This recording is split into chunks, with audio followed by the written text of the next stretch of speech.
Hello guys, स्वागत है आपका मेरे चैनल पे। एक्चुअली बहुत सारे लोगों को प्रॉब्लम होती है कि डिफरेंशिएशन एंड इंटीग्रेशन के फॉर्मूले कैसे याद करें, मतलब कि याद नहीं होते हैं एक्चुअली। तो सबसे मैं ये बताना चाहता हूँ कि इसको याद करने के लिए बहुत इजी है ना। आप दोनों फार्मूले एक साथ याद करते हैं तो मतलब कॉन्ट्रडिक्शन पैदा होता है और तो फार्मूले याद नहीं रहते हैं। ठीक है, तो फार्मूले याद करने का बेसिक फंडा है। तो आज मैं बताने जा रहा हूँ, तो ध्यान से सुनना है वीडियो को और ध्यान से देखना है। इसके बाद फार्मूले आज के बाद तो ख़त्म ही हो जाएगा। ठीक है, थोड़ा सा लंबा वीडियो होगा तो ध्यान देना है। सबसे पहले मैं क्या पढ़ाने जा रहा हूँ, डिफरेंशिएशन इंटीग्रेशन। ये सबको पता होगा, यदि हिंदी मीडियम वाला हो तो इसका मतलब होता है अवकलन, इंटीग्रेशन का मतलब होता है समाकलन। तो दोनों की बात करूंगा, दोनों के फार्मूले की बात करूंगा। दोनों फार्मूले एक दूसरे रिलेटेड होते हैं, सबको पता होगा। जैसे कि कई लोगों को डाउट होता है कि जैसे साइन एक्स का अवकलन क्या होता है, तो साइन एक्स का अवकलन चलो किसी ने याद कर लिया तो cos x होता है। उसी प्रकार से यदि कोई पूछता है कि साइन एक्स का समाकलन क्या होता है, ये तो था अवकलन। यदि कोई पूछता है समाकलन क्या होता है, चलो जिसको याद है तो वो तो बोल देगा कि माइनस cos x होता है। नहीं तो जिसको नहीं है याद तो वो कन्फ्यूजन है। साइनस का चलो अवकलन याद किया, अब साइनस का मुझे समाकलन भी याद करना पड़ता है, तो ये फॉर्मूले थोड़ा कॉन्ट्रडिक्शन पैदा करते हैं। तो इसको दूर करने के लिए सबसे अच्छा मेथड है कि या तो अवकलन की फॉर्मूले अच्छे से याद कर लो या समाकलन की। तो सबसे पहले अवकलन ही पढ़ाया जाता है सब कहीं। तो मैं बोलता हूँ कि अवकलन के जितने भी फॉर्मूले हैं, मेन मुश्किल से 10-12 फॉर्मूले है, तो उसको याद करो। उसको याद करने के बाद आपको हमेशा का प्रॉब्लम ही दूर हो जाएगा फॉर्मूले की तरफ। तो फॉर्मूले याद करना बड़ा इजी होता है ना। चलो याद करते हैं। उससे पहले कुछ क्वेश्चन भी करेंगे इसके बाद, और समाकलन और अवकलन दोनों के फॉर्मूले को कोरिलेट करेंगे। ठीक, जैसे मेन फॉर्मूले याद करने हैं तुमको 10-12, सिर्फ अवकलन का ही फॉर्मूला याद करना है, वो भी 10-12, और इससे ज़्यादा कुछ नहीं याद करना है। अवकलन समाकलन बहुत ही ईजी टॉपिक मैं पहले से बता दे रहा हूँ। ठीक है, कई लोगों को फॉर्मूले याद नहीं होते तो लास्ट तक घिस पिट के रहते हैं और याद ही नहीं होता है, और क्वेश्चन भी नहीं कर पाते। मैं अभी क्वेश्चन कराऊंगा और बनाऊंगा भी कैसे क्वेश्चन सॉल्व किए जाते हैं। उससे पहले चलो फार्मूले की बात कर लेते हैं। तो फार्मूले में सबसे पहले बात करते हैं। तो फर्स्ट फार्मूला सबको याद होता है कि फर्स्ट फार्मूला होता है इसका कि x की पावर n का अवकलन क्या होता है। उससे पहले बात कर लेते हैं इसके अवकलन की कुछ सिंबल की। ठीक है, अवकलन के जो सिंबल होते हैं जनरली, जैसे अवकलन है तो अवकलन का उसका सिंबल क्या होता है। अवकलन का सिंबल होता है d/dx। d/dy भी होता है, d/dz भी होता है, d/ कुछ भी हो सकता है। d/dx, x का मतलब ये बता रहा है कि x के सापेक्ष अवकलन हो रहा है। यहाँ पे d/dy लिखा है तो y बता रहा है कि y के सापेक्ष अवकलन होता है। कुछ भी लिखा हो नीचे वो वही बता रहा है कि इसके सापेक्ष क्या हो रहा है, अवकलन हो रहा है। कई बार इसको ऐसा लिखते हैं, d/dx को लिख देते हैं, कई बार x dx, कई लोग x1 भी लिख देते हैं। तो लिखने का अलग अलग तरीका है, इसमें कन्फ्यूजन नहीं होनी चाहिए। मतलब जब क्वेश्चन बनता है तो या तो ऐसे बोलेगा कि फलाने का अवकलन बताओ, या ऐसे बोलेगा कि उसका चिन्ह लगा के दे देगा कि इसका अवकलन करो, क्वेश्चन सॉल्व करो। तुमको ही पता करना है क्या करना है, ऐसा लिखा होता है अवकलन ही करना है। ठीक है, जैसे कि x की घात n का अवकलन का सूत्र क्या होता है। तो सबसे पहले अवकलन निकालना है, तो या तो x की घात n का अवकलन बराबर लिखो, या तो हम सिंपल लिखते हैं d/dx x की घात n का क्या होता है। तो इसका फॉर्मूला सबको पता होता है, नहीं है याद तो याद करने हैं। ये मैंने बोला हूँ सिर्फ 10-12 फॉर्मूले याद कर लेते, अवकलन समाकलन पूरा खत्म याद करते ही। तो d/dx x की घात n का होता है n x की पावर n-1। सिंपल सी बात है कि जिसके सापेक्ष अवकलन कर रहे होते हैं उसका कुछ घातांक होता है, तो घातांक आगे आ जाता है और घात में से एक कम हो जाता है। बस हो गया फार्मूला, ये फर्स्ट फार्मूला है। अब इससे क्या क्वेश्चन बनेगा, पूछेगा कि एक्स स्क्वायर का अवकलन बताओ, तो क्या हो जाएगा, घात आगे आ जाएगा, घात में से एक कम हो जाएगा, 2 में से एक कम हो जाएगा, तो कितना बचेगा, 2x की पावर 1। मतलब ये कितना, 2x खत्म। क्या बनेगा, और कुछ बन ही नहीं सकता है। और भी बहुत सारे फार्मूले बनेंगे तो मैं कराऊंगा, ये फार्मूले याद करा देते हैं, ताकि फार्मूले लिख दे रहा हूँ ताकि कौन कौन फार्मूले हैं याद करने हैं हमको। तो सेकंड जो फार्मूला हमारा होता है, इसके बाद जो याद करना होता है e की पावर x का अवकलन कुछ नहीं होता, सिंपल सी बात है, जो लिखा है उसी को लिख दो चुपचाप से। e की पावर x का अवकलन e की पावर x ही होता है। आगे भी बात करें तो और क्या बोलें कि किसी कांस्टेंट, कई बार बोलते हैं कि किसी कांस्टेंट का अवकलन क्या होता है। कांस्टेंट सिंपल सी बात है कि 5 का अवकलन बता दो, 6 का अवकलन बता दो, k का अवकलन बता दो, जहाँ लिख देता है कि एक कांस्टेंट है वगैरह वगैरह, तो उसका अवकलन क्या होता है, सिंपल से याद रखना, 0 होता है। चाहे x के सापेक्ष करे, चाहे y के, चाहे z के, क्योंकि उसमें कुछ फंक्शन ही नहीं है। चलो किसी लोगों को डाउट होता है यहाँ 5 लिख दिया है, या और ऐसा भी लिख सकता है कि d/dx कोई कांस्टेंट लिख देता है, उसका अवकलन 0 करके ये ऐसा फॉर्मूला बनाया जाता है। ठीक है, तो फार्मूला बनना कोई याद करना नहीं है, ये चलो याद ही कर सकते हैं। चलो कहाँ से आए इसको थोड़ा देख लेते हैं। हमको ये पता था फार्मूला, ये मेन फार्मूला है। ठीक है, ये मेन फार्मूला है, इसको तो याद ही करना है। ठीक है, और इसको भी याद कर सकते हैं। इसके बाद हम तीसरे में गए, ये कहाँ से आया है, एक्चुअली कोई कांस्टेंट लिखा है, तो एक कांस्टेंट को हम ऐसा नहीं लिख सकते कि के लिखा है तो के इंटू ऐसे साबित कर रहे हैं तो ऐसे का जीरो लिख सकते हैं, के को ऐसा लिख सकते हैं, क्योंकि किसी की पावर जीरो का मान 1 होता है, किसी की पावर जीरो रहेगी तो उसका मान कितना होता है 1। तो इसके बाद क्या लिख सकते हैं, याद रखना। और तीसरा एक्चुअली इसी में ही बता दे रहा हूँ कि यदि किसी का अवकलन कर रहे हैं, एक फार्मूला और यदि फर्स्ट का डैश करके यदि फार्मूले का नाम दें तो फार्मूला ऐसा बन सकता है, जैसे हमको पता है कि x की घात n का तुमने s के सापेक्ष क्या कर रहे हैं, अपन अवकलन कर रहे हैं। यदि x की घात n का तुमको अवकलन पता है, यदि उसमें किसी कांस्टेंट का मल्टीप्लाई हो जाए, जैसे कि x की घात तुमको x स्क्वायर का अवकलन पता है, यदि x की घात n का अवकलन हमको पता है कि n x की पावर n माइनस 1 होता है, यदि कोई पूछे कि 5x की घात n का अवकलन बताओ d upon d x, 5x की घात n का, तो सिंपल सी बात है कांस्टेंट को बाहर निकाल लो, d upon d x x की घात n का अवकलन कर लो, खत्म हो गया। सिंपल सी बात है कि जो जिसका हम अवकलन कर रहे हैं, किसी वेरिएबल का अवकलन कर रहे हैं, वेरिएबल में कोई कांस्टेंट मल्टीप्लाई है तो मल्टीप्लिकेशन मल्टीप्लाई कांस्टेंट सिंपल से आगे आ जाता है और हम वेरिएबल का अवकलन कर लेते हैं। अब इसका अवकलन तो जानते हो, अभी अभी पढ़ाए हैं, तो इसका अवकलन होता है 5 इंटू एन एक्स की पावर n माइनस 1, तो यही इसका आंसर हो जाएगा। ठीक है, चलो तो इसको याद कर सकते नहीं तो मैं लिख दूंगा बाद में, टेंशन नहीं लो। तो इसकी हम बात कर रहे थे, तो इसमें क्या होगा, यदि किसी कांस्टेंट का मल्टीप्लाई है किसी वेरिएबल में तो उसको हम बाहर ले सकते हैं, तो d upon d x S की पावर जीरो का अवकलन क्या होगा, सिंपल सी बात है, घात आगे आ जाती है तो घात में तो जीरो ही लिखा था भाई, ऐसी घात में से एक कम हो जाएगा, लो कर दी हमने, तो अपने फॉर्मूला अप्लाई किया है ऊपर वाला अभी के अभी। फॉर्मूला अप्लाई करने के बाद यहाँ पे देख रहे हो तो बच क्या रहा है कि सॉरी यहाँ पे थोड़ी गलती हो गई, यहाँ पे क्योंकि अवकलन हो चुका है तो यहाँ पे लगाने की जरूरत ही नहीं, मैंने डायरेक्टली एक्चुअली के को बाहर करने के बाद डायरेक्टली अवकलन कर दिया, तो अवकलन करने के बाद कितना बचेगा, 0x की पावर 0 माइनस 1, मतलब सिंपल सी बात है पूरा ही जीरो, जीरो मल्टीप्लिकेशन में आ गया है तो कुछ भी लिखा हो क्या हो जाएगा, जीरो हो जाएगा। तो ये हमारा आंसर होता है, इसलिए बोलते हैं कि किसी कॉन्स्टेंट का अवकलन क्या होता है, जीरो होता है। चलो आगे बढ़ते हैं थोड़ी देर के लिए। तो आपको पता चल गया होगा कि कांस्टेंट का अवकलन जीरो क्यों होता है, या याद ही करना है, डायरेक्टली याद करना है कि किसी कांस्टेंट का अवकलन किसी भी वेरिएबल के सापेक्ष क्या होता है, जीरो होता है, याद करना इंपॉर्टेंट। यदि कोई कांस्टेंट है तो उसका अवकलन सिंपल सी बात है क्या होता है, जीरो होता है। तो आगे बढ़ें, तो यदि चौथा फॉर्मूला बनाना चाहें तो कई लोग बना लेते हैं कि डिफ्रेंशिएशन ऑफ के इंटू एक्स या के इंटू एक्स की पावर n, कुछ भी लिख देते हैं कि किसी कांस्टेंट का किसी वेरिएबल मल्टीप्लाई है तो उस कांस्टेंट का अवकलन जीरो हुआ क्या, नहीं, सिंपल सी बात है क्योंकि वेरिएबल है ना मल्टीप्लाई में, तो वेरिएबल है तो कांस्टेंट को हम आगे कर लेते हैं, इसके बाद एक्स की पावर n का क्या करते हैं, डिफ्रेंशिएशन करते हैं। तो इसका फॉर्मूला तो अपन जानते हैं तो कर लेंगे, n आगे आ जाएगा, उसमें से कम हो जाएगा। चलो तो हम ये फार्मूले ऐसे करके कुछ भी लिखा हो, यहाँ फंक्शन कुछ भी लिखा हो सकता है, तो ये फार्मूले ये भी बन सकता है, बोल सकते हैं, कई लोग याद हो जाता है। आगे बढ़ें, इसके बाद पांचवा फार्मूला था, अब यहाँ पे त्रिकोणमिति में चले जाते हैं। त्रिकोणमिति के कुछ फार्मूले हैं, ये बहुत पूछे जाते हैं, इससे बहुत सारे क्वेश्चन बनते हैं। ठीक है, ट्रिग्नोमेट्री फार्मूला जैसे पूछा, सबसे पहले तो यही पूछा जाता है कि साइन एक्स का अवकलन क्या होता है, D upon d x sine x, तो याद कर लेना है साइन एक्स का अवकलन क्या होता है, कॉस एक्स होता है, क्या होता है, साइन एक्स का अवकलन क्या होता है, cos x होता है। तो चलो ये तो याद ही करना है, फर्स्ट है ये 5 फार्मूले, त्रिकोणमिति कुछ फार्मूले हैं। त्रिकोणमिति रेशियो कितने होते हैं बच्चों, 6 होते हैं, सबको पता है, sine cos tan cos x है cos। त्रिकोणमिति यदि मैं कुछ वैल्यू डालूंगा तो उसको भी देख लेना है, देखो फॉर्मूले को तो रट्टा मार ही लेना है पूरा का पूरा। ठीक है, मैं सिर्फ यहाँ पे हाँ अवकलन समाकलन दोनों लिखा हुआ हूँ, तो अवकलन की सिर्फ मैं 10-12 फॉर्मूले याद करने बोल रहा हूँ, उससे ही पूरा अवकलन खत्म, समाकलन खत्म, कितने भी बड़े बड़े क्वेश्चन, यहाँ तक कि अभी मैं IIT जी के क्वेश्चन भी सॉल्व कराऊंगा, तो तुमको ही लगेगा कि हाँ कर सकते हैं सॉल्व, यार कोई बड़ी बात नहीं होती, डरते ही ऐसे हैं, मतलब कि फॉर्मूले ही नहीं याद होते तो क्या डरेंगे ही।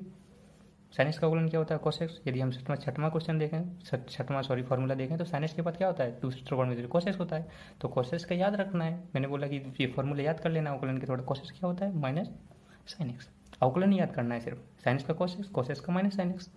इसके बाद सातवां होता है साइन, 6 त्रिकोणमिति रेशियो साइन cos tan, चलो tan में चले जाते हैं। tan का क्या होता है, tan का भी याद कर लेना है, क्या होता है, sec स्क्वायर एक्स, tan का अवकलन क्या होता है, sec स्क्वायर एक्स। इसके बाद 3 त्रिकोणमिति रेशियो और होते हैं, sign cos tan cos x sec cot, तो हम चलो cos x में बात कर लेते हैं। cos x सबको पता है कि साइन का ही जस्ट उल्टा होता है, साइन x बराबर 1 अपॉन cos x, चलो यहाँ पे उसका यूज नहीं है, हम तो डिफरेंशिएशन की बात कर रहे हैं। ठीक है, तो cos x का जो अवकलन होता है क्या होता है, इसके बाद 2 और बचे हैं, cos x, इसके बाद बता है क्या sec x, इसके बाद क्या बचा है cot x। चलो, तो कोसेक एक्स का अवकलन क्या होता है, तो याद करना है तीनों। जैसे साइन एक्स का अवकलन क्या होता है, कोसेक्स, कोसेक्स का अवकलन minus sine x, ten x का क्या होता है, माइनस सेक स्क्वायर है। उसी प्रकार से कोसेक एक्स का होता है minus cosec x into cot x. इसी प्रकार से सेक एक्स का जो अवकलन क्या होता है, सेक एक्स का होता है sec x into tan x. Cot x का होता है माइनस कोसेक स्क्वायर एक्स। चलो, ये हो गए त्रिकोणमिति के 6 फॉर्मूले, ये याद रखना है। ठीक है, अवकलन के 6 फॉर्मूले सिर्फ यही याद रखना है, समाकलन में कुछ नहीं याद रखना है। समाकलन में यदि ये फॉर्मूला है तो समाकलन किसी भी त्रिकोणमिति फंक्शन का निकाल सकते हैं। कैसे निकालेंगे सबको पता है कि वो क्या होता है, एंटी डेरिवेटिव भी होता है। Integration is the anti derivative of differentiation, simple सी बात है। जैसे कि साइन एक्स का अवकलन कोस एक्स होता है तो उसी प्रकार से कोस एक्स का समाकलन साइन एक्स होगा ही। ठीक है, तो कैसे होता है इसके बारे में आगे बात करेंगे। चलो, तो ये फॉर्मूले देखो मैं दोबारा से रिवाइज करा दे रहा हूँ, हमने पढ़ा क्या क्या है। चलो, इसके बाद में थोड़ा सा रिवाइज। तो हमने अभी तक पढ़ा क्या है, सिंपल सी बात है, हमने अवकलन के बारे में पढ़ा, अवकलन के सिंबल के बारे में पढ़ा कि सिंबल वगैरह वगैरह ये होता है D upon d x, d upon D ऐसा कुछ एक्स डेक्स एक्स वन ऐसा कुछ करके लिख देते हैं। और इसके बाद मतलब डबल डेरिवेटिव भी आ जाता है, डबल मतलब द्वितीय समाकलन ऐसा कुछ करके आ जाता है। जैसे x d upon d two, ये द्वितीय समाकलन की बात करें तो d two upon d x square ऐसा करके लिखा जाता है। यहाँ पे एक्स डबल डैश लगा दिया जाता है यदि सेकंड डेरिवेटिव है तो बराबर है। ये सिंबल आगे होते हैं, यदि आगे पढ़ाऊंगा तो हो जाएगा, टेंशन नहीं लो। तो फर्स्ट वाला क्या लिखा है कि यदि हमको फॉर्मूले याद करने थे तो फॉर्मूले देखो याद करना है सिंपल से। फर्स्ट फॉर्मूला तो बिल्कुल ही याद करना है। ठीक है, ऐसी बात एन का एक्स की पावर एन, मतलब एन क्या है, कोई भी नंबर हो सकता है 1 2 3 4 5 6 कुछ भी। ठीक है, एक्स क्या है, वेरिएबल है, वहाँ पे याद रखना को एक्स वेरिएबल है, उसके सापेक्ष अवकलन हो रहा है तो उसका क्या होता है, एक्स की घात इनका पावर आगे आया था, पावर में से कम हो जाता है, एक्स की पावर एन का एन एक्स की पावर एन माइनस 1। सेकंड वाला हमने बताया था। और ऐसे कुछ क्वेश्चन भी, बहुत सारे क्वेश्चन बने थे, फॉर्मूले याद है तो बहुत सारे क्वेश्चन बनेंगे, दिन भर करते रहेंगे क्या, हमको सिर्फ फॉर्मूले याद करने, 1 2 क्वेश्चन याद ऐसे करते हैं बस खत्म, तरीका पता चल गया खत्म। आगे देखते हैं ई की पावर एक्स। ई की पावर एक्स कोई एक्सपोनेंशियल है, पता है ई का वैल्यू कितना होता है 2.18 समथिंग होता है शायद 2.718। तो इसकी ई की पावर एक्स का जो अवकलन होता है ई की पावर एक्स ही होता है। एक और होता है ए की पावर एक्स, उसको मैं लिखना भूल गया शायद, तो यहाँ पे लिख सकते हैं आप ई की पावर एक्स में ही यहाँ पे लिख सकते हैं कि ए की पावर एक्स का जो अवकलन होता है, ए की पावर, ए मतलब ई एक्चुअली ई का जो होता है, जो पता है ई कौन सा नंबर है, इर्रेशनल नंबर है। सबको ई के बारे में शायद सबको जानकारी होगी, ई एक इर्रेशनल नंबर है। ठीक है, तो उसका कोई मान है, लेकिन ए कुछ भी हो सकता है 1 2 3 4 5 6। यदि ए की पावर एक्स उस पर कोई वेरिएबल चढ़ा है, उसके सापेक्ष अवकलन हो रहा है तो उसका जो मान हो, उसका जो फॉर्मूला होता है क्या होता है, ए की घात एक्स लॉग ए, ये होता है। समझ में आया। चलो, कई बार ऐसा होता है कि देखो लॉग होता है, कई बार लॉग को एल एन भी लिख देते हैं, एल एन, तो ये भी बताऊंगा एल एन क्या है, लॉग है, लॉग ही है भाई, सबको पता है। ठीक है, और इसके बाद फिर मिलेंगे फॉर्मूले की बात करें तो इसको पकड़ लेंगे बाद में। ठीक है, जैसे कोई कांस्टेंट होता है तो उसका अवकलन क्या होता है, सिंपल सी बात है, 0 होता है। यदि किसी वेरिएबल और कांस्टेंट दोनों साथ में है तो कांस्टेंट को बाहर निकाल के सिंपल सी बात है वेरिएबल का अवकलन कर लेते हैं। तो ये फॉर्मूला याद नहीं करना है, ये मेन फॉर्मूला 1, इसको याद कर सकते हैं इसको, तो इसको तो हम चलो थोड़ा याद कर, मतलब ध्यान देना है और कुछ नहीं। चलो, इसके बाद आगे बात करें तो यहाँ पे लिखा हुआ है कि हमारा त्रिकोणमिति फंक्शंस हैं कुछ, तो त्रिकोणमिति फंक्शंस के कुछ क्या है, हम अवकलन याद करेंगे। जैसे 6 त्रिकोणमिति रेशियो हमको पता है, साइन कॉस टेन कोसेक से कॉट, तो साइन का क्या होता है कोस एक्स होता है, कोस का क्या होता है माइनस टेन एक्स होता है, सेक टेन एक्स का क्या होता है सेक स्क्वायर एक्स होता है, कोसेक एक्स का क्या होता है minus cosec x into cot x होता है, सेक एक्स का होता है sec x into tan x, cot x का होता है माइनस कोसेक स्क्वायर एक्स। तो भाई ये 6 फॉर्मूले हैं त्रिकोणमिति की, इसको तो रट्टा ही मार दो। और भी ज़्यादा जिसको और पढ़ना हो तो और भी ज़्यादा होते हैं फॉर्मूले से, इनवर्स ट्रिग्नोमेट्री फंक्शन होते हैं। ट्रिग्नोमेट्री फंक्शन की बात कर रहे थे, तो इनवर्स ट्रिग्नोमेट्री फंक्शन कौन कौन से होते हैं तो उसकी बात कर लेते हैं। इनवर्स ट्रिग्नोमेट्री फंक्शन आपको पता होगा, जैसे 6 ट्रिग्नोमेट्री फंक्शन होते हैं उसी प्रकार से 6 इनवर्स ट्रिग्नोमेट्री फंक्शन भी होते हैं, जैसे कि साइन इनवर्स एक्स। तो इसका यदि अवकलन करें D upon d x, sign inverse x का अवकलन जो होता है, हम 10 फॉर्मूले पढ़ चुके हैं, ये 11 होता है। तो साइन इनवर्स एक्स का अवकलन याद रखना है, 1 upon under root x square minus 1 होता है। उसी प्रकार से एक और फार्मूला होता है कि डी अपॉन डी एक्स, भाई टेन इनवर्स एक्स का क्या होता है, ये भी बहुत पूछा जाता है, तो इसका अवकलन होता है 1 अपॉन 1 प्लस एक्स स्क्वायर। ये 12 फॉर्मूले हो गए हैं हमारे, सॉरी 11 12 फॉर्मूले मैंने बोला था अवकलन के याद करने के बाद, तो समाकलन के फॉर्मूले जस्ट इसके अपोजिट होते हैं, तो इतने ही फॉर्मूले याद कर लें। जनरली 6 ट्रिग्नोमेट्री फंक्शन होते हैं तो 6 इनवर्स ट्रिग्नोमेट्री फंक्शन भी होते हैं, तो उनको भी याद कर सकते हैं। यदि कोई आगे भी याद करना चाहे तो 13 फॉर्मूला जो बन जाता है कि d upon d x, sec inverse x का भी याद कर सकते हैं आप, तो 1 upon x under root x square minus 1 होता है इसका फार्मूला। तो ये 3 फार्मूले यदि याद है तो आप इसके अपोजिट फार्मूले भी याद कर सकते हैं। जैसे कोसेन इनवर्स एक्स क्या होता है, तो डी अपन डी एक्स जो कोसेन इनवर्स एक्स का होता है सिर्फ माइनस अकेला लगा देते हैं और फार्मूला सेम ही रहता है। तो उसी प्रकार से डी अपन डी एक्स यदि हम इसका tan का उल्टा क्या होता है, कोटेन इनवर्स एक्स की बात करें तो जो इसका फार्मूला होता है 1/-1/1 प्लस एक्स स्क्वायर। यदि डी अपन डी एक्स हम कोसेक इनवर्स एक्स की बात करें तो ये होता है -1/√x² - 1। हमने कुछ नहीं किया, सिर्फ माइनस चिन्ह आगे लगा दिया। साइन इनवर्स एक्स का पता है तो कोस इनवर्स एक्स का भी हमको मालूम हो जाता है, सिर्फ माइनस चिन्ह ही आगे लगाना होता है। जनरली ये माइनस चिन्ह कहाँ से आता है, तो ये ट्रिग्नोमेट्री फंक्शन जब हम पढ़ते हैं, जब त्रिकोणमिति पढ़ते हैं तो उसमें ये होते हैं फॉर्मूले कि sine inverse x plus cos inverse x equal to π/2। उसी प्रकार से tan inverse x plus cot inverse x equal to π/2। तो वहाँ से ये फॉर्मूले ड्राइव होते हैं। यदि आपको डेरिवेशन चाहिए तो मेरे को बताना, इसका वीडियो में पूरा बता दूंगा कि ये फॉर्मूले आए कहाँ से हैं। तो जनरली हमने बोला था 12 फॉर्मूले हम याद करेंगे, 11-12। तो हमारे ये अवकलन के फॉर्मूले हो गए हैं पूरे के पूरे। अब समाकलन के फॉर्मूले हम कैसे याद करेंगे, यदि हमको 12 फॉर्मूले अवकलन के ये जो मैं पढ़ाया हूँ याद हैं तब। तो देखो आप समाकलन की बात कर लेते हैं। किसकी बात कर लेते हैं, समाकलन को इंटीग्रेशन कहते हैं। इंटीग्रेशन या इसको एंटी डेरिवेटिव भी बोलते हैं। क्या बोलते हैं, एंटी डेरिवेटिव। इसी को ही बोलते हैं इंटीग्रेशन, बात एक ही है।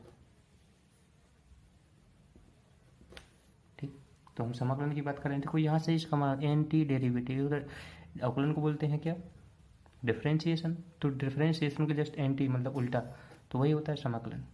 जैसे कि तुमने पढ़ा है कि साइन एक्स का जो अवकलन होता है कोस एक्स होता है, साइन एक्स का अवकलन कोस एक्स होता है या डिफरेंशिएशन कोस एक्स होता है, तो जरूरी ही होगा कि कोस एक्स का जो समाकलन होगा वो साइन एक्स ही होगा।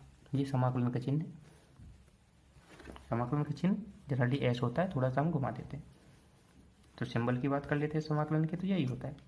और यदि इसके सापेक्ष समाकलन करते हैं तो उसको भी लिखना पड़ता है। जैसे एक्स के सापेक्ष तो हम dx लिखना पड़ता है, और कोई यहाँ पे फंक्शन लिखा होता है, कोई फंक्शन।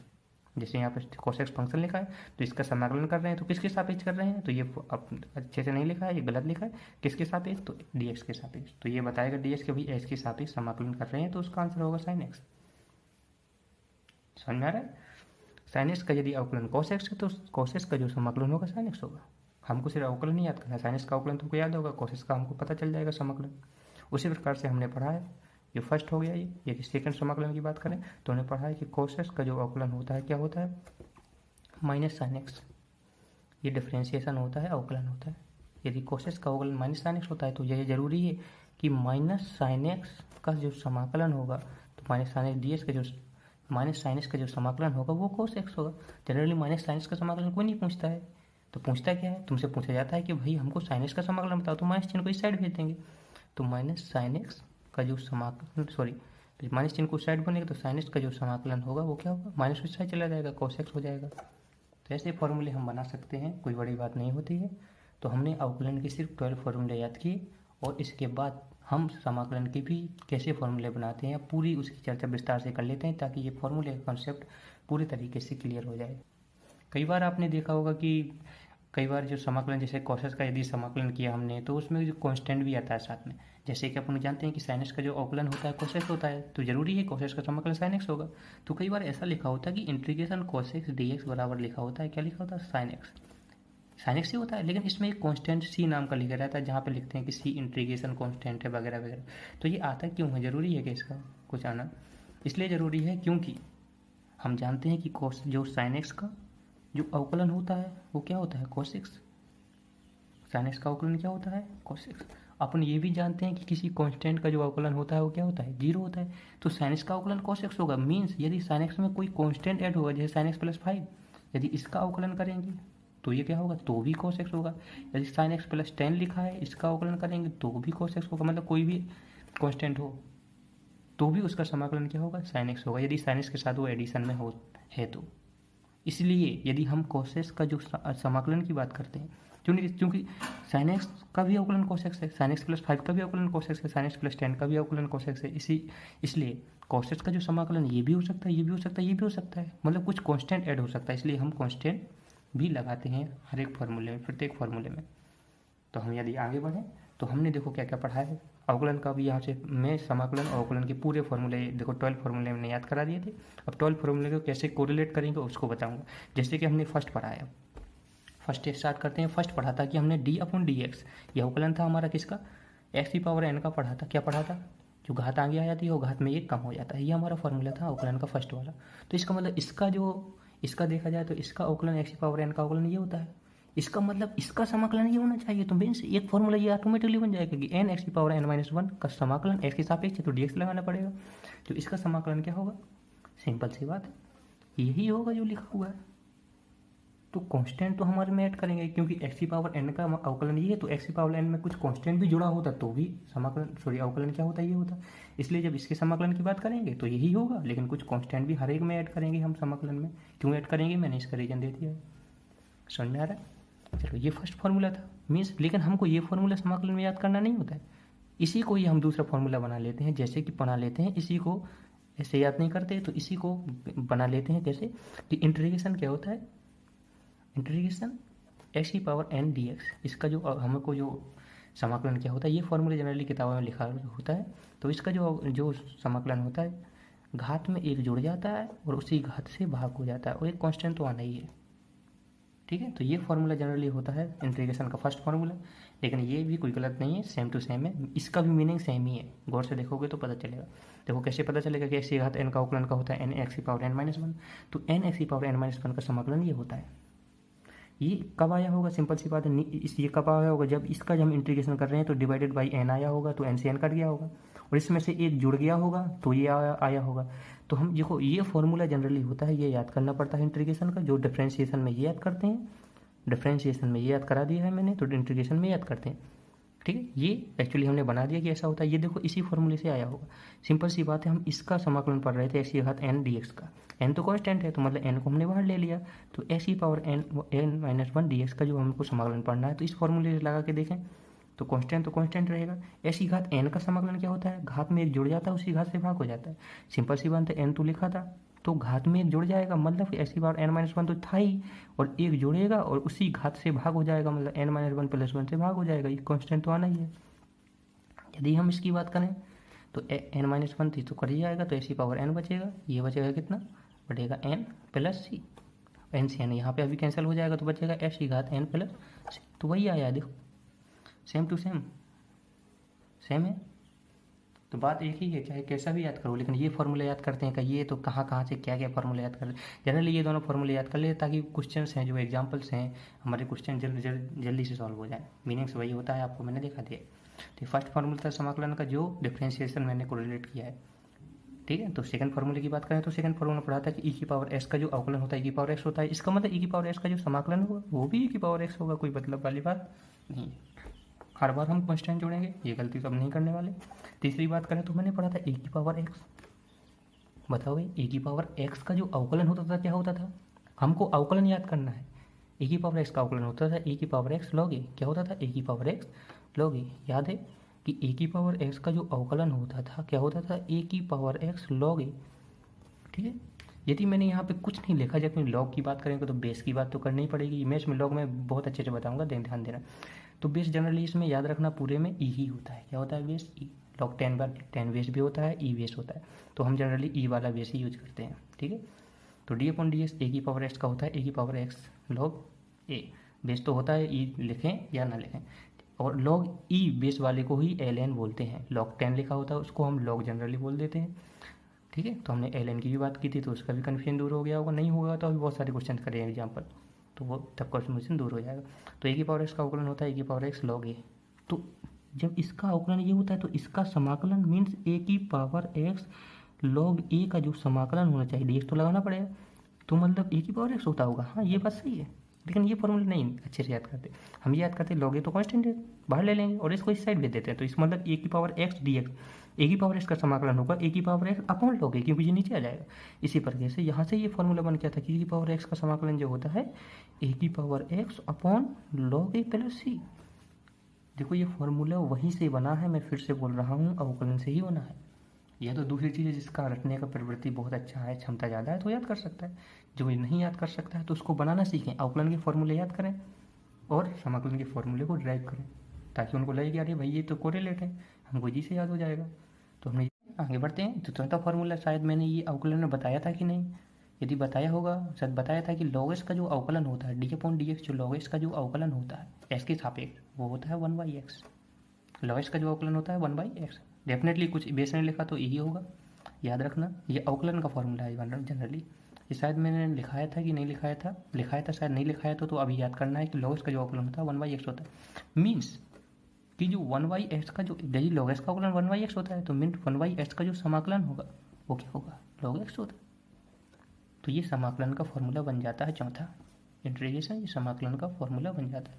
जनरली 4 फॉर्मूले पढ़े हैं हमने समाकलन में अभी, और कैसे कोरिलेट है मैंने ये भी बताया, और ये फॉर्मूले मैंने ड्राइव किए हैं, थोड़ा सा ड्राइव करके बताया कि कैसे हमने अवकलन के फॉर्मूले याद करके समाकलन के फॉर्मूले इजीली याद कर सकते हैं। ठीक है, तो आगे बढ़ते हैं हम। त्रिकोणमिति जो अनुपात हैं 6 ये होते हैं, उसके अवकलन पढ़ लिए थे। तो देखो समाकलन कैसे याद करते हैं, बहुत ईजी है। हमने पढ़ा था साइन एक्स का अवकलन cos x होता है, तो cos x का समाकलन sin x होगा। उसी प्रकार से आगे पढ़ा था कि cos x का अवकलन क्या होता है, sin x होता है, सॉरी माइनस sin x होता है। तो इसलिए माइनस sin x का जो समाकलन होगा वो cos x होगा। ठीक है, तो चलो हम इसके समाकलन की बात कर रहे हैं तो इसकी भी बात कर लेते हैं। जैसे हम त्रिकोणमिति की बात कर लेते हैं। ठीक है, जैसे हमने पढ़ा था, सबसे फर्स्ट वन पढ़ा था। तो अवकलन की मैं फॉर्मूले नहीं लिख रहा हूँ, जनरली मैं क्या 5वां फॉर्मूला है समाकलन का, मैं रिवाइज करते चलूँगा और कैसे आया ये भी बताते चलूँगा। हमने पढ़ा था कि साइंस का अवकलन cos x होता है। इसका मतलब कि जो cos x का जो समाकलन होगा वो क्या होगा, sin x, और कोई कॉन्स्टेंट तो जोड़ेंगे ही। देखो फॉर्मूला बन गया, को याद भी करना ही। यदि हम आगे बात करेंगे किसका, sin x, चलो sin x और dx, इसकी बात कर रहे थे। sin x का जो समाकलन होगा वो क्या होगा, तो हमको ये पता करना है कि sin x किसका अवकलन था। sin x किसका अवकलन था, cos x का। क्योंकि cos x का अवकलन sin x नहीं था, cos x का जो अवकलन था माइनस sin x था। तो माइनस को इस साइड भेजेंगे तो sin x का जो समाकलन होगा वो क्या होगा, minus cos x plus c। क्योंकि cos x का जो अवकलन होता था वो माइनस sin x होता था, इसलिए sin x का जो समाकलन होगा वो माइनस cos x, वो कुछ कॉन्स्टेंट तो आएगा ही। साइन कोस का तो हमने पढ़ लिया समाकलन। यदि हम आगे बढ़ें कि tan x का जो अवकलन होता था वो क्या होता है, tan x का जो अवकलन होता है sec स्क्वायर x होता था, वो याद होने चाहिए। तो इसका मतलब जो sec स्क्वायर x का जो समाकलन होगा वो होगा tan x, और कोई कांस्टेंट लगा देंगे। तीसरा फॉर्मूला बन जाता है ये समाकलन का, सॉरी त्रिकोणमिति में समाकलन का। यदि और फॉर्मूले की बात करें तो साइन कोस tan का तो हमने अवकलन पढ़ा था, तो इसका समाकलन ये होगा। ठीक है, यदि हम आगे बात करें तो यदि हमने पढ़ा था कि कोसेक एक्स का जो अवकलन था minus cosec x into cot x था, इसका मतलब minus cosec x into cot x का, minus cosec x into cot x का जो अवकलन सॉरी समाकलन होगा वो क्या होगा, कोसेक एक्स प्लस सी होगा। लेकिन यहाँ पे यदि माइनस होता तब, तो ये माइनस को मैं यहाँ पे भेज दे रहा हूँ। तो means cosec x into cot x का जो समाकलन होगा माइनस कोसेक एक्स प्लस कोई कॉन्स्टेंट होगा। इसका मतलब आगे यदि फॉर्मूले की बात करें तो हमने पढ़ा था कि sec x का जो अवकलन होता है sec x into tan x होता है। ये बहुत इंपॉर्टेंट है, वैसे सभी इंपॉर्टेंट है। तो sec x into tan x का जो समाकलन होगा वो क्या होगा, sec x होगा। sec x प्लस कोई कांस्टेंट लगा देंगे। यदि हम आगे और भी फॉर्मूले की बात करें तो 5 त्रिकोणमितीय अनुपात हो गए। लास्ट बताया कोट एक्स का जो हमने अवकलन पढ़ा था उसमें क्या था, माइनस कोसेक स्क्वायर एक्स। इसका मतलब minus cosec square x D x, उसका जो समाकलन होगा क्या होगा, कोट एक्स होगा। यदि हम माइनस को उस साइड भेजेंगे कि कोसेक स्क्वायर एक्स, तो डी एक्स का समाकलन होगा तो हो जाएगा माइनस कोट एक्स प्लस सी। ठीक है, तो ये हमारे फॉर्मूले हैं त्रिकोणमितीय अनुपात के जो हमने याद कर सकते हैं। तो हमारे अवकलन के फॉर्मूले थे, ये कैसे आए ये भी बता दिया। तो अवकलन के हमने 12 फॉर्मूले ही याद कर लिए हैं। देखो फ़ायदा हो जाता है। ठीक है, इसका मतलब कोसेक तो कोसेक एक्स का भी इसे समाकलन निकाल सकते हैं, ये आगे डेरिवेशन से मैं करा दूंगा। ठीक है, तो ये फॉर्मूले थे हमारे। इसी प्रकार से इनवर्स त्रिकोणमितीय फंक्शन है तो उसकी भी बात कर लेते हैं। जैसे हमने पढ़ा था कि साइन इनवर्स एक्स का जो अवकलन होता है 1 माइनस एक्स स्क्वायर होता है। यदि हमने पढ़ा था कि साइन इनवर्स एक्स का जो अवकलन होता है 1 माइनस एक्स स्क्वायर होता है, ये इसका अवकलन होता है। इसका मतलब ये होगा कि 1 माइनस एक्स स्क्वायर जो समाकलन होगा इसका वो क्या होगा, साइन इनवर्स एक्स, और कोई कांस्टेंट तो आएगा ही। तो ये फॉर्मूले आगे भी बना सकते हैं, यदि कोई इसको 11 फार्मूला लिखना चाहे तो ये भी बना सकते हैं, कोई इसमें बड़ी बात नहीं है। यदि हम आगे और भी फॉर्मूले की बात करें तो हम अवकलन से कोरिलेट करके ये सभी फॉर्मूले बना सकते हैं। 6 फॉर्मूले इनवर्स त्रिकोणमितीय फंक्शन 6 ही होते हैं, तो 6 फॉर्मूले और भी बना सकते हैं। और भी यदि हमने पढ़ा था तो 12 फॉर्मूला जो पढ़ा था, क्या पढ़ा था, साइन इनवर्स एक्स का पढ़ा था, और क्या पढ़ा था, tan इनवर्स एक्स का। ये तो बहुत है, tan इनवर्स एक्स का जो अवकलन, अब मैं अवकलन भी लिखते जाता हूँ, कोई बात नहीं। tan इनवर्स एक्स का जो अवकलन था 1/1 + x² था। इसका मतलब कि 1/1 + x² का जो समाकलन होगा वो क्या होगा, tan इनवर्स एक्स। तो ये इससे बहुत सारे क्वेश्चन बनते हैं ये इनवर्स त्रिकोणमितीय फंक्शन से। ठीक है, तो दोनों बता दीजिए। यदि आगे हम यदि और बनाना चाहें तो बना सकते हैं। 2 हो गए। यदि हम तीसरे त्रिकोणमितीय 11, 12, ये 13 हो गए। तो 13 की बात करें तो 13 में यदि हमने साइन और tan का तो पढ़ लिया है, एक और पढ़ा था हमने सेकंड इनवर्स एक्स का। सेकंड इनवर्स एक्स का जो अवकलन था क्या था, 1/x √x² - 1। इसका मतलब कि इंटीग्रेशन 1/x √x² - 1, इसका जो इंटीग्रेशन होगा तो ऑटोमेटिकली क्या होगा, सेक इनवर्स एक्स होगा, कोई कांस्टेंट लगा देंगे। ठीक है, यदि हम और की बात करें कोई 14 क्वेश्चन की, और भी क्या बन सकते हैं कोई समाकलन के फॉर्मूले, और भी यदि बनाना चाहें। जनरली ये दोनों ही इंपॉर्टेंट होते हैं, साइन tan का ही क्वेश्चन बहुत सारा बनता है। ठीक है, तो हमने और भी पढ़ा था कि साइन का तो ये होता है, साइन इनवर्स एक्स का होता है 1/√1 - x²। तो क्वेश्चन इनवर्स का पढ़ा था, माइनस चिन्ह लग जाता है, -1/√1 + x²। तो -1/√1 - x², इसका जो समाकलन होगा ये होगा cos इनवर्स एक्स प्लस सी। यदि हम और भी क्वेश्चन बनाना चाहें तो और भी बन सकता है। फॉर्मूले यदि याद करना चाहें तो कैसे याद करेंगे, ये था second inverse x, question inverse x का था। यदि हम और भी फॉर्मूले बनाएं तो वही बन सकते हैं। हमने पढ़ा है कि tan इनवर्स एक्स का 1/1 + x² होता था। ये भी पढ़ा था अवकलन में कि cot इनवर्स एक्स का जो अवकलन होता था माइनस चिन्ह लग जाता, -1/1 + x²। इसका मतलब कि -1/1 + x², जो इसका अवकलन होगा क्या होगा, समाकलन होगा क्या होगा, सिंपल सी बात है, क्या होगा, cot इनवर्स एक्स प्लस सी। कई लोगों के मन में डाउट आ रहा होगा कि भाई ये माइनस चिन्ह है तो -1 को आगे यहाँ कांस्टेंट को बाहर ले लेंगे तो 1/1 + x², ये तो इसका tan इनवर्स एक्स होगा। हाँ, tan इनवर्स एक्स भी लिख सकते हो, माइनस चिन्ह लगा होगा तो -tan इनवर्स एक्स। इसका जो मीनिंग है इसको ऐसा भी लिख सकते हैं कि इसका जो समाकलन होगा -tan इनवर्स एक्स प्लस सी। बात एक ही है, दोनों के दोनों एक ही हैं जी, मतलब ये और ये एक ही लिखे हैं। हाँ भाई, ये दोनों एक ही लिखे। क्यों, क्योंकि मैं बता चुका हूँ कि tan inverse x plus cot inverse x = π/2 होता है। ये इनवर्स ट्रिग्नोमेट्रिक फंक्शन में पढ़ा जाता है। ठीक है, तो वहाँ से डाउट नहीं होना चाहिए। तो यहाँ से यदि मैं करूँ देखो, तो cot इनवर्स एक्स के स्थान पर, क्योंकि tan inverse x plus cot inverse = π/2, तो cot इनवर्स एक्स को लिख सकता हूँ π/2 - tan इनवर्स एक्स। तो इसके स्थान पर π/2 - tan इनवर्स एक्स लिखूंगा, क्या लिखूंगा, तो लिख ही देता हूँ π/2 - tan इनवर्स एक्स, और प्लस सी तो था ही। इसका मतलब π/2 तो कांस्टेंट है, तो ये कांस्टेंट इसके साथ कांस्टेंट मिलकर नया कांस्टेंट कुछ भी लिख सकते हैं, वो बन जाएगा और -tan इनवर्स एक्स हो जाएगा। तो बात एक ही है, कुछ भी लिखो, इसमें फॉर्मूला एक ही होता है। अवकलन का याद रखना, फॉर्मूला कितना भी अलग अलग टाइप का रूप अलग होंगे लेकिन फॉर्मूला या आंसर एक ही आता है। ठीक है, किसी का आंसर अलग आया ऐसा कहीं नहीं होता है। आंसर यदि अलग आया तो उसका डिफरेंट रूप होता होगा, यदि दोनों को मिलाएंगे तो वही आंसर आएगा। फॉर्मूले हो गए हैं 1 2 3 4 5, तो एक और कोई बचा है, इसका मतलब हाँ एक और बचा है, ये बचा है, ये cot इनवर्स cos और sec हो गया, यहाँ tan हो गया, sin, हाँ कोसेक इनवर्स एक्स बचा है। तो कोसेक इनवर्स एक्स का जो हमारा जो हमने पढ़ा था, क्या पढ़ा था, अवकलन, उसका क्या था हमारा -1/x √x² - 1, और सेक इनवर्स एक्स का जस्ट माइनस लग जाता था। तो इसका मतलब -1/x √x² - 1, जो इसका यदि समाकलन की बात करें तो हो जाएगा कोसेक इनवर्स एक्स प्लस सी। जनरली देखो मैंने बता दिया, 3 ही फॉर्मूले याद करते हैं इनवर्स त्रिकोणमितीय फंक्शन में, कन्फ्यूजन नहीं होनी। एक तो साइन इनवर्स एक्स का अवकलन ही याद करते हैं, समाकलन ये बन जाएगा फॉर्मूला। ठीक है, उसी प्रकार से tan इनवर्स एक्स का तो याद करना है, ये दोनों। इसी प्रकार से कोई सेक का भी याद कर सकता है, बस तीन के अपोजिट ही होता है। ठीक है, तो बस इतने फॉर्मूले थे। मैंने इस अवकलन और समाकलन के सभी फॉर्मूले देखो पूरा बताया हुआ है। यदि आपको वीडियो पसंद आए तो प्लीज़ लाइक कर देना यार।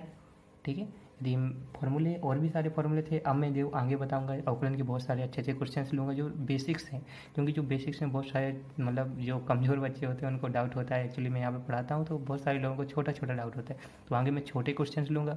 यदि कोई भी पढ़ना चाहता है तो मैं बड़े लेवल तक ले जाऊँगा धीरे धीरे करके। तो ये था, मैंने पूरा फॉर्मूले यहाँ पर कवर किया हुआ है अवकलन समाकलन का। तो देखो अवकलन के मैंने बताया था 10 12 फॉर्मूले याद करने हैं, तो समाकलन के फॉर्मूले कैसे बनाए जाते हैं और कैसे याद किए जाते हैं, क्योंकि दोनों मिक्सचर करते रहते हैं। समाकलन की याद कर लेते हैं फिर अवकलन का याद करते रहते हैं, भाई ऐसे नहीं याद करना है। अवकलन के याद करने के बाद समाकलन के ऑटोमेटिकली याद हो जाते हैं। कैसे याद हो जाते हैं मैंने ये बताया। ठीक है, तो इस वीडियो को एंड करते हैं, धन्यवाद।